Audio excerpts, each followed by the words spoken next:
Nu ska jag dra fast kamdrevet här. Och då har jag min lilla trusty hållare för att hålla fast hjulet. Och det här ska dras med, eller muttern där ska dras med 50 newtonmeter. Så vi håller fast här och så ska vi se om det går. Där small det till. Kolla att det sitter. Där, pang. Så, 50. Sitter det hjulet fast. Innan jag sätter på kamremmen så ska jag köra det här drevet. För det är där på, via den här axeln och ett drev på den här axeln så sitter oljepumpen. Oljepumpens axel. Så att man kan pumpa oljepumpen om man drar runt det här drevet. För jag vill se att det kommer upp olja i topplocket. För att jag har satt fast en pinnbult ner i hålet där bredvid oljan. Alltså den andra bulten här bak. Lite långt ner och jag vill veta bara säkert att oljan kommer upp som den ska. Så att det inte är något konstigt med det.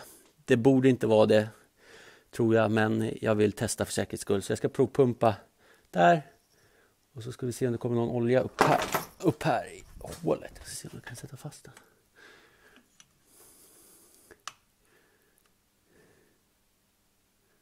Där.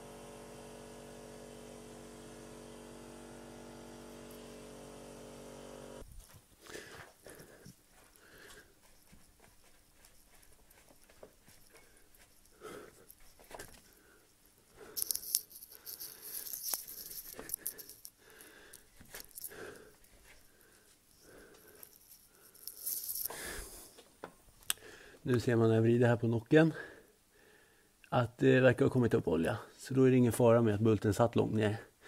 Den täcker inte förhålet, vilket den inte bör göra. Men man vet ju aldrig, de här motorerna är gjorda för länge sedan. Och man vet aldrig, det kan vara en tankemiss eller något som gör att man råkar täcka för någonting, jag vet inte. Men som sagt så gör det inte det. Utan oljan kommer upp i locket och då kan vi börja sätta ihop kamremmen också.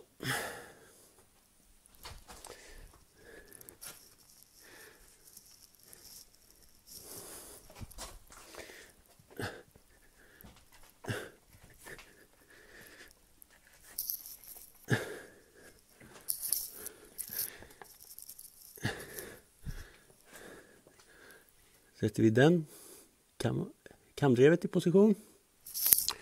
Den pricken för den gropen.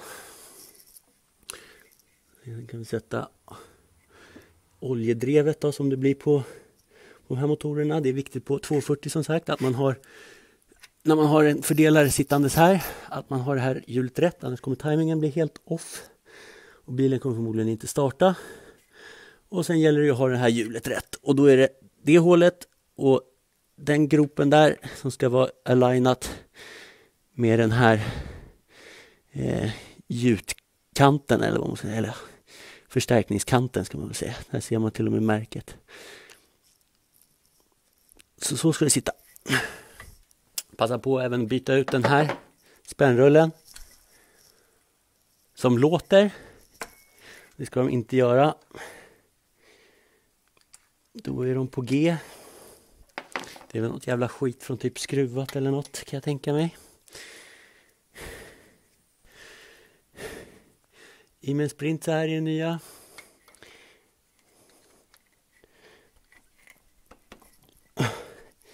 I med den på plats.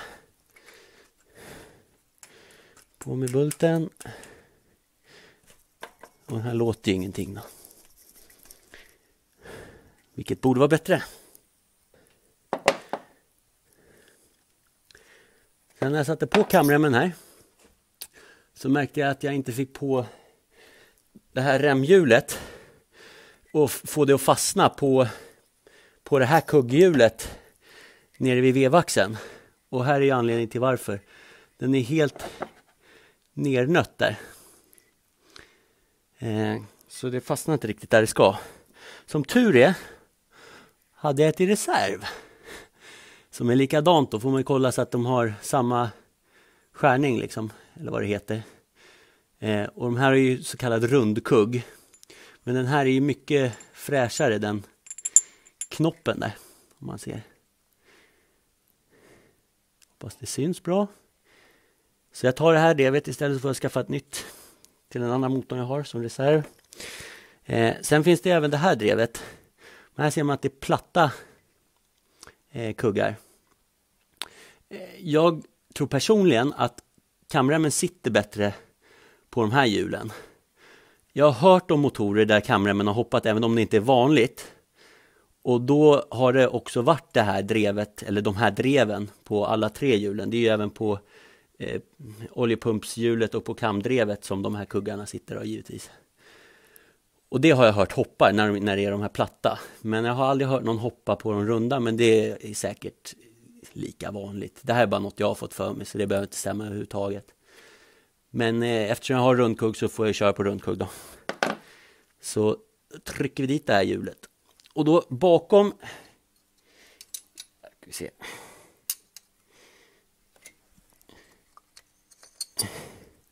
Bakom det här kugghjulet så ska det sitta en sån här för att fånga in kamremmen. Den är lite lutad så här, om man ska säga. Och den ska in, och den passar bara på ett ställe för att det inte... Tror jag i alla fall. Den passar nog fan överallt. Den passar hur som. Så först brickan. Sen tar man kugghjulet.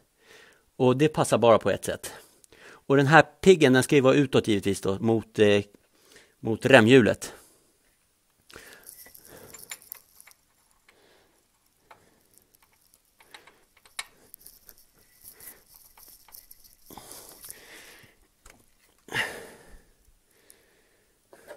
Och sen ska det på en sån här. Och den passar ju också bara på ett ställe då. Så den här ska ju sitta där knoppen sticker ut. Och det är för att låsa kamremmen. Men först måste vi ha kamremmen på.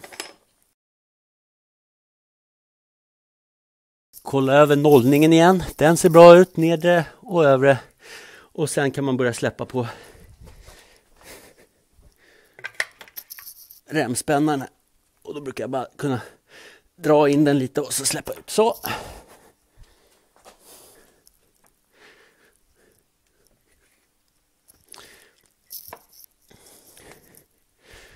Då sätter vi på den här.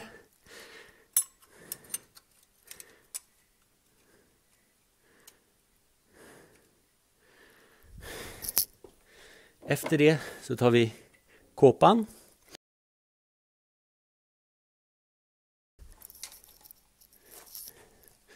Sen tar vi och spänner fast den här. Kunde vi gjort innan vi satte kåpan. Men dra fast den. Så.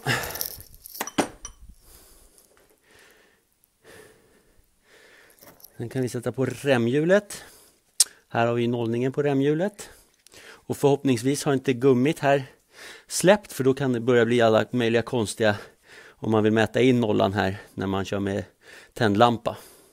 Men jag tror det här hjulet var schysst. Så vi sätter det på plats. På med bulten.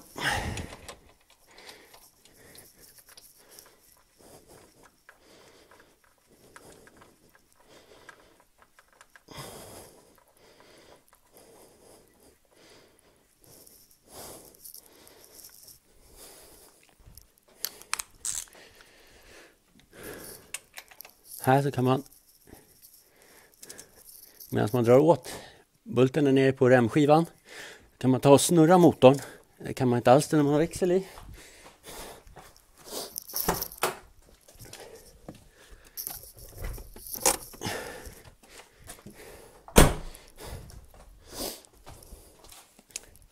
Nu ska det gå och snurra motorn. Kan man snurra motorn först? Man brukar rekommendera ungefär 2 varv för att se att remmen inte gör något konstigt under de här varven. Utan den borde ju rätta till sig då. Så som man vill att den ska sitta. Det har gått 1,5 varv.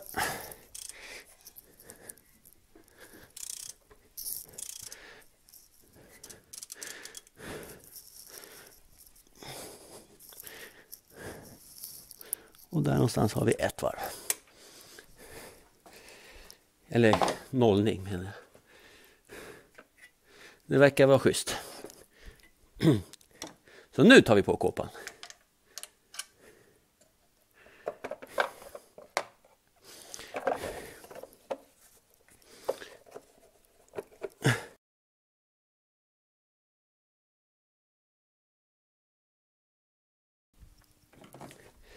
Börjar vi ta på remmarna. Börjar med generatorremmen eftersom den är längst in. Så där. Kanske får släppa på den lite mer.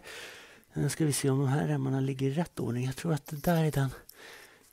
Sa jag generatorremmen? Jag menar servopumpsremmen. Generatorremmen kommer som nummer 2. Den får vi nog ta från drevet här nere först. Och sen på.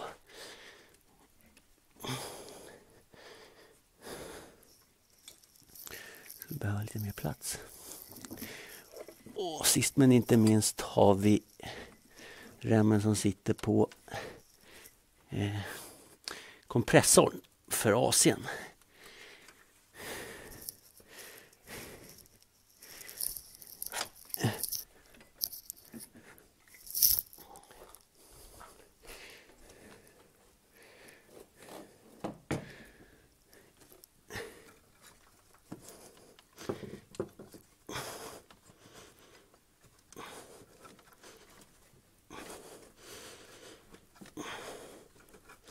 Och om man har tillräckligt slackat så brukar man kunna snurra på remmen.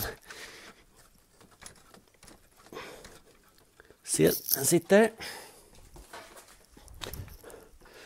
Tar vi generatorremmen och försöker få fast. Den tror jag måste släppa lite mer på.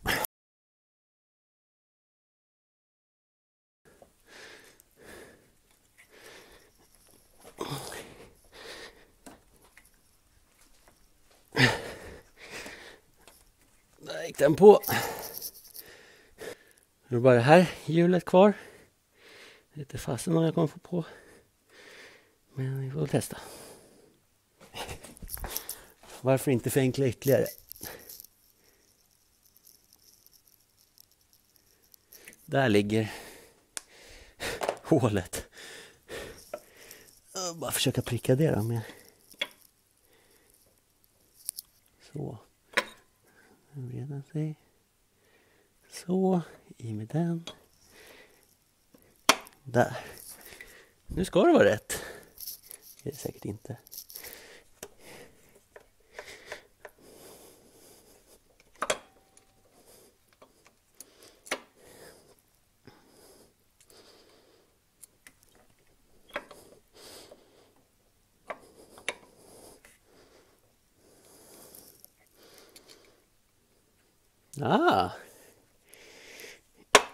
Så, en i. Nu ser vi för de andra. Japp, nummer 2 där. Nummer 3. Ska inte kunna trilska. Nej, gick i. Bra, och så 4 då.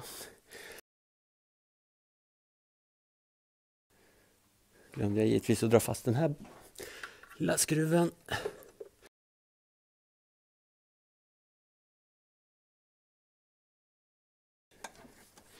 Jag brukar spänna remmarna så att det ska gå att vrida dem så här. Ganska, hyfsat lätt i alla fall. Man får ju efterspänna om det låter om dem. Men...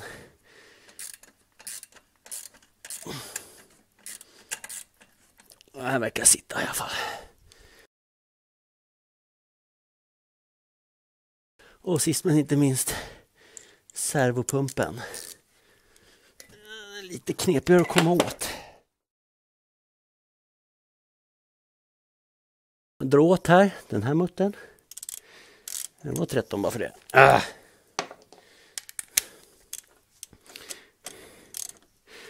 Så att den sitter kvar, för det är inte meningen att själva spännskruven ska hålla den. Utan det gör man med den här. Så. Så ska vi göra samma sak med generator och kompressor.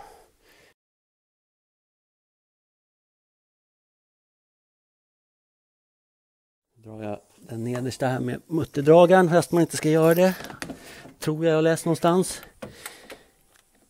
Men jag drar bara lite snabbt så den ska sätta sig. Det här får duga. Så, fläckkåpan har några spår här ute i kanterna. Den ska in i kylaren. Sen ska det bara vara att typ slida ner den här. Sen ska den pricka 2 hål i balken där nere. Sen är den nere. Så, nu skruvar vi fast de här 2.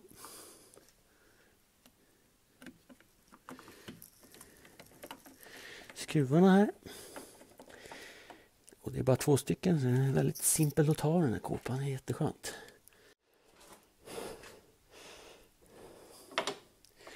På med de här fästena igen.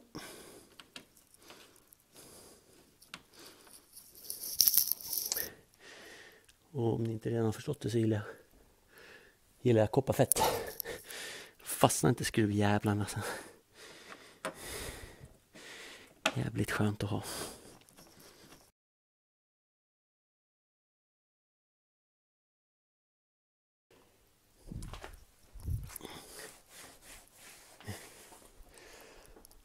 Sådär, klart. Då bara fylla på lite vatten här sen. Det kylarvätska. Sen är det klart. Yeah!